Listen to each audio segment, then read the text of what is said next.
Suvi on läbi ja Trinity äriõiguse nõuanne algab taas. Nagu eelmises videos viitasin, on seoses eriolukorraga majandusest aruannete esitamise tähtaega sel aastal pikendatud 31. oktoobrini. Ja sellega seoses sooviksingi mainida ühte väikest detaili, mis puudutab aktsionäride üldkoosolekul teabe küsimist aktsionäri poolt. Aktsionäril on äriseadusest tulenevalt õigus saada juhatuselt üldkoosolekul teavet aktsiaseltsi tegevuse kohta. Ja see teabe nõudmise õigus ei puuduta õigust saada dokumente. Samas on praktikas ette tulnud olukordi, kus juhatus soovis tulla vastu aktsionärile, on üldkoosolekul andnud lubaduse peale üldkoosoleku toimumist esitada mingit teavet või ka dokumente, kuid siis hiljem on soovinud sellest lubadusest taganeda.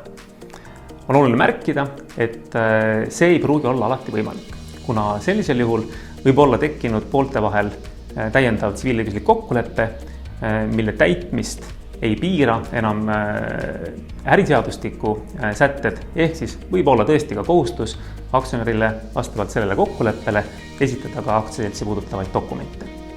Kui tekib küsimusi, võtke meiega ühendust, aga muidu näeme järgmisel neljapäeval.